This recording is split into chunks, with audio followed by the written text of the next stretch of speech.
I'm like, flushing the bike tank. She's like, oh no.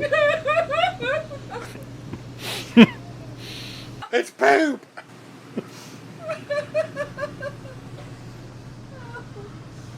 No.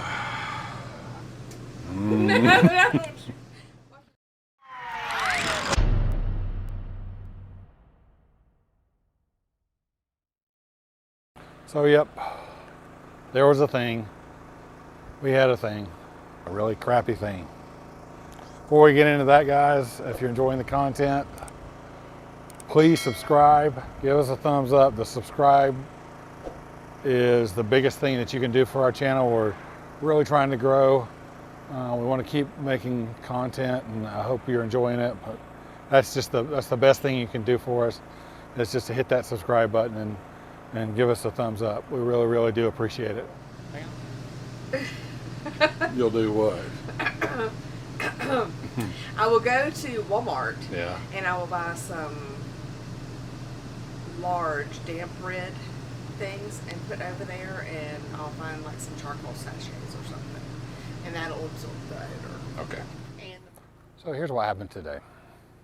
Packing up, I'm outside doing my thing. You know, I've got a certain routine, the way I do things, and you know, I go and hook the sewer and flush out all the sewer pipe. And then today we were leaving a park that had full hookup. So I was going to flush the black tank a couple of times and clean it, you know. So do that, drain the black tank, close the valve, hook up the black tank flush, turn the water back on, go do my thing, come back, drain it. So do that 3 or 4 times. I went around the front of the camper to start loading up the grill. There was a Class A that was across from us that had pulled in really late, and it was this lady who was by herself, and I noticed that the Jeep that she was towing the night before was kind of down in between 2 sites, and I saw her walking down to it, and she got in and then got out, and I could tell that, you know, it wouldn't start. It was a dead battery or whatever. So I kind of walked to the front of my truck. I asked her if she needed help. You got a dead battery? She said, yeah. They had tried to jump it last night, and one of the other camp hosts that was there had tested the battery, and it was a bad battery, so they were going to go pick one up. So we started talking. I had just loaded up the grill into the back of the truck, our black stone 22-inch grill, and I'll put a card up for that video if you haven't seen it. She's like, yeah, I got to get one of these, and Melissa came over and talked to her for a second about it, and I'm out front talking to this lady. She's got some interesting stories about some things that happened with her last RV catching on fire and all. How ironic, kind of. Next thing I hear is, oh my God, stop the water. I go running in, not knowing what's going on, and I'm like, holy crap. No. Haul butt back to the water, shut it off, yank the black tank valve. I got distracted trying to initially help a lady, and then we started talking and forgot the fact that the black tank flush was hooked up.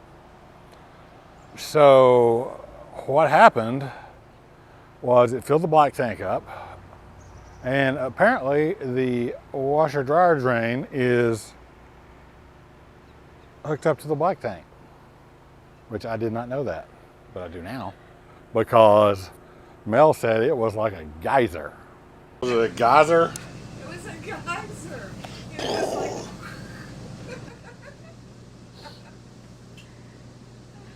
Oh my God, it's turned boom! around and it was like boom.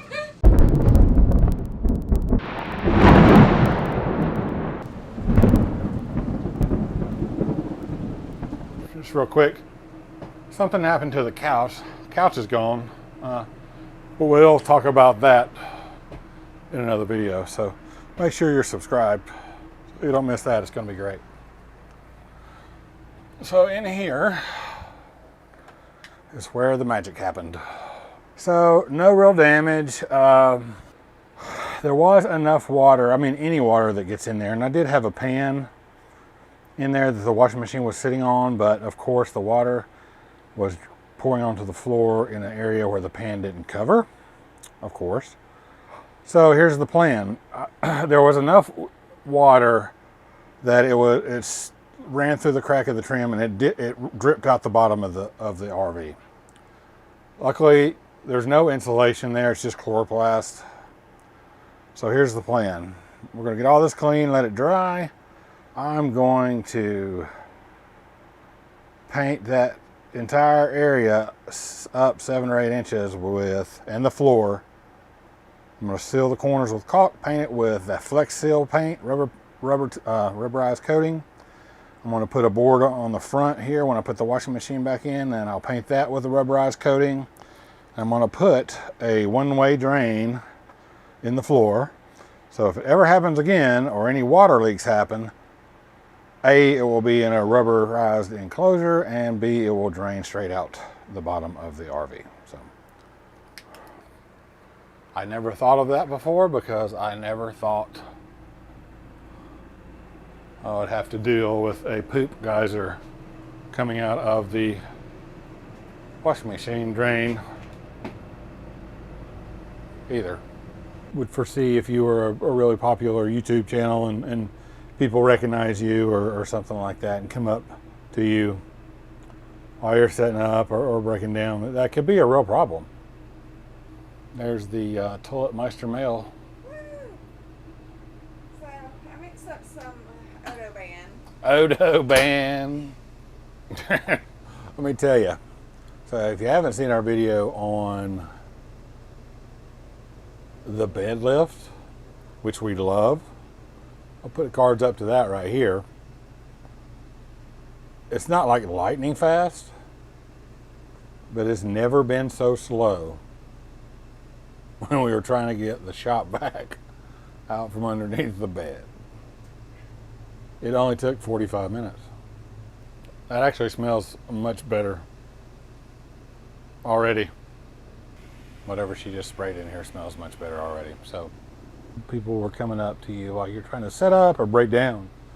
And that's a really good, if you see someone, like you see, you know, KYD or Less Junk, More Journey setting up somewhere or breaking down, leave them alone, because that's when crap happens, literally.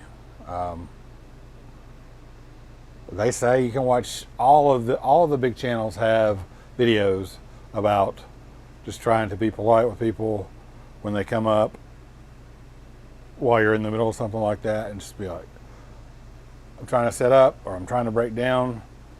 Give me a few minutes and I would love to talk to you. And I think that's the right thing to do. Now, this was my mistake. I interrupted my flow of what I was doing kind of to talk to this lady because she had a dead battery, and I guess I could have talked to her after I was done with everything. So that's what kicked off the entire conversation anyway. But could have been worse. So that's going to be this week's video about that. Don't talk to me while I'm setting up or breaking down, because that's never happened to us before, and I don't ever want it to happen again. And I don't want it to happen to you either, so don't talk to folks. Don't bother them while they're setting up.